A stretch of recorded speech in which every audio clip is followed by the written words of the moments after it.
चुके हैं। अजहर सिद्दीक साहब हमारे साथ मौजूद हैं। अजहर सिद्दीक साहब से पूछेंगे। सबसे पहले बात करते हैं ईमान मज़ारी के केस पे। अजहर साहब, शीरी मज़ारी की साहबजादी ईमान मज़ारी, आज उनको इस्लामाबाद हाई कोर्ट से रिलीफ मिला है, जस्टिस अतहर मिनल्लाह की अदालत से। एक तो मुझे इस केस के हवाले से बताएं कि जीएचक्यू के खुद एडवोकेट जनरल ने ये केस दायर किया है कि पाक फौज के हवाले से जो इज्जत व तकरीम है उसमें हर्फ आया है, और जो वकार है उसमें हर्फ आया है। तो इसको किस तरह से देखते हैं सर आप? देखिए, मेरा ख्याल है पहली दफ़ा जो है एडजुडिकेट जनरल की तरफ से ये बाकायदा कंप्लेंट आई है। इससे पहले तो आज तक आपको पता है कि मुख्तलिफ जो कंप्लेंट आती भी रही हैं, वो कंप्लेंट आम आदमी की तरफ से रही हैं और उसके मुताबिक मुकदमा दर्ज होते रहे हैं या नहीं होते रहे, वो आप लोगों के सामने है। लेकिन ये जो मामला है, मैं इसको थोड़ा-सा सीरियस इस कॉन्टेक्स्ट में देख रहा हूँ कि अब शायद कोर्टों को ये तय करना पड़ेगा और देखना पड़ेगा कि दायरा इख्तियार किस कॉन्टेक्स्ट में है। इसमें एक तो लैकुना मैं देख रहा हूँ पहले कि ये अगर इलेक्ट्रॉनिक मीडिया के कॉन्टेक्स्ट में नहीं आया या सोशल मीडिया के कॉन्टेक्स्ट में नहीं आया, तो फिर तो शायद पुलिस की जुरिसडिक्शन ना बने। मैंने जो कि एफआईआर नहीं देखी है, अगर ये इस्लामाबाद की जुरिसडिक्शन के कॉन्टेक्स्ट में आया, तो फिर तो पुलिस मुकदमा दर्ज कर सकती है। तो ये वाला मामला भी देखने वाला है।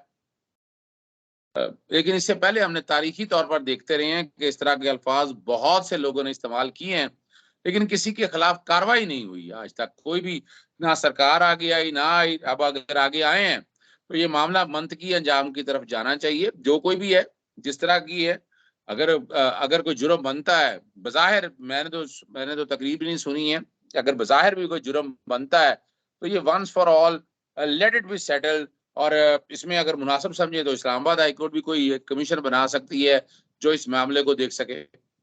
आज लेकिन जस्टिस अतहर मिनल्लाह ने काफ़ी सहाफ़ियों को भी उनकी जानिब से रिलीफ दिया गया है। ईमान मज़ारी को भी उसी कोर्ट से रिलीफ मिला।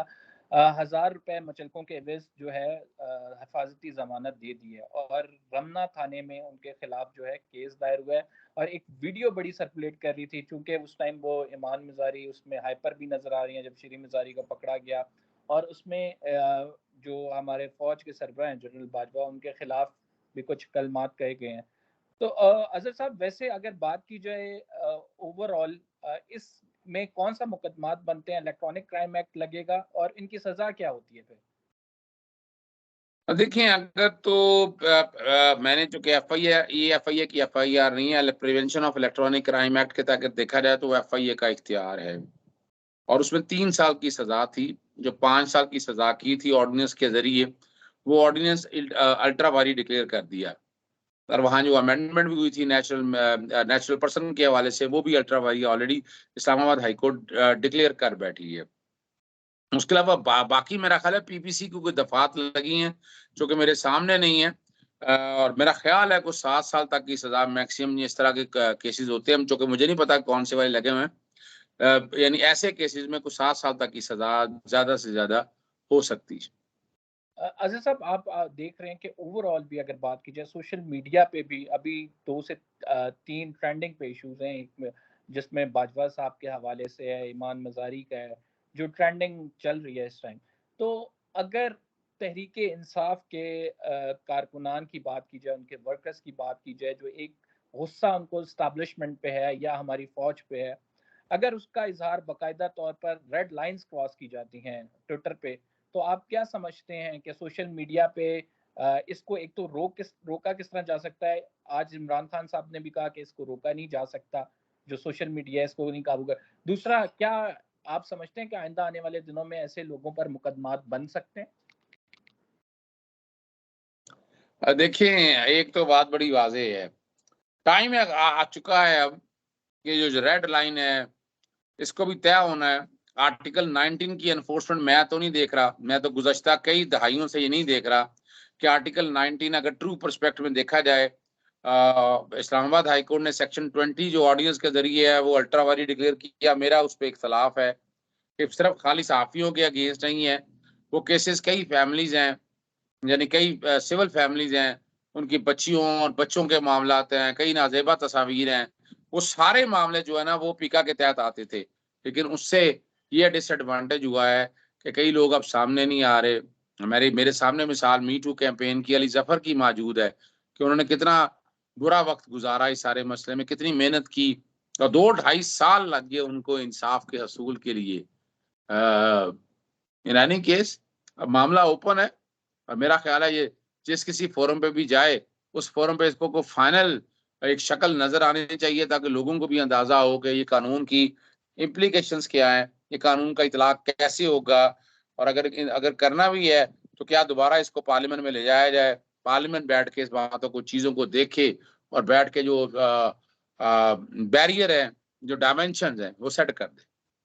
अच्छा साहब, राना सनाउल्लाह साहब की जानिब से भी केस बनाए जा रहे हैं। आपको पता है कि सुप्रीम कोर्ट का ऑर्डर था कि अगर एमपीओ के तहत, मेंटेनेंस ऑफ पब्लिक ऑर्डर के तहत गिरफ्तारियां हुई हैं तो उनको छोड़ दिया जाए, लेकिन उसके बाद हुकूमत ने एक नई रविश ये पकड़ ली कि एमपीओ के तहत तो जो गिरफ्तार थे उनको छोड़ दिया, लेकिन बाकी लोगों पे बाकायदा तौर पर क्रिमिनल मुकदमात दायर करने शुरू कर दिए। फैसल चौधरी साहब इस्लामाबाद में देख रहे हैं, आप भी इंगेज हैं, तो कितने ऐसे मुकदमात हैं जिन पर लोगों को गिरफ्तार किया गया है और राना सनाउल्लाह के इस इकदाम को किस तरह से देखते हैं?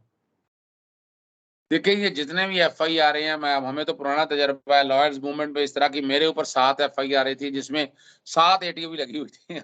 हमको दहशतगर्द हैं, तो ये इस तरह का जो है ना एफआईआर है, ये वतीरा है सरकार का दर्ज करना, लेकिन हमने इनका मंतकी अंजाम बुरा ही देखा है। मैं यहाँ भी मंतकी अंजाम बुरा ही देख रहा हूँ, लेकिन उन्होंने गिरफ्तारियां तो कर ली हुई हैं, पीटीआई के वर्कर की लाहौर में भी गिरफ्तारियां हुई हैं, बाकी जगहों पर भी गिरफ्तारी हुई है, इस्लामाबाद में भी गिरफ्तारियां हुई हैं और काफी ढेर सारी उन्होंने एफआईआर की हैं।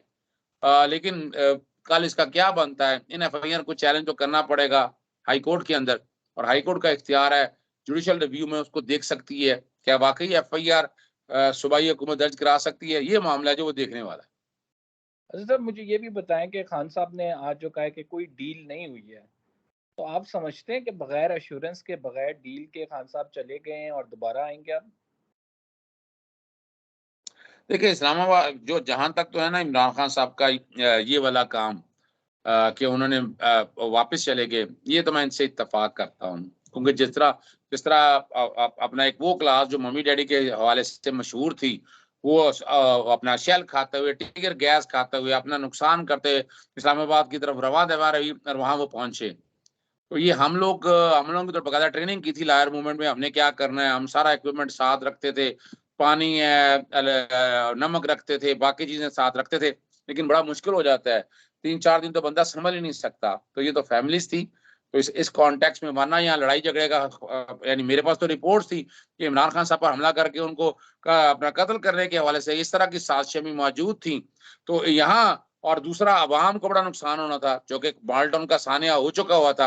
तो अगर इन चीजों सबको अगर मिलाकर देखें तो ये इमरान खान साहब ने बड़ा बेहतरीन और आसान फैसला किया। श्योरिटी की बात ही होती रही, लेकिन उन्होंने भी इनकार कर दिया।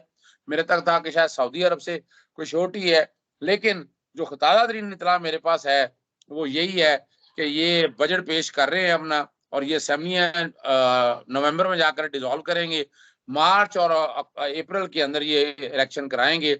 उस वक्त तक ये लूट मार, ये सारा बाजार, ट्रांसफर पोस्टिंग का, आपको पता है मेंबर इलेक्शन कमीशन उन्होंने मिल मिला के लगा लिए राजा परवेज, हालांकि वो गैर कानूनी है, वो कानूनी तो प्रपोजिशन लीडर ही नहीं है, चेयरमैन नैब भी वो लगा लेंगे, फिर जब असेंबलियां ताहलील करेंगे केयर टेकर सेटअप भी लगाएंगे। तो यहाँ इमरान खान साहब वगैरह को सोचना चाहिए कि कम से कम जो इस्तीफा मंजूर नहीं हुए वहां तो लेके आए, वरना अपने इन पार्टी कारकुनान के साथ राजा रियाज समेत जो तो कह चुके हैं कि मैंने अगला इलेक्शन जो है पीटीआई उससे पीएमएलएन से लड़ना है और यहाँ अपोजिशन लीडर बने बैठे हैं।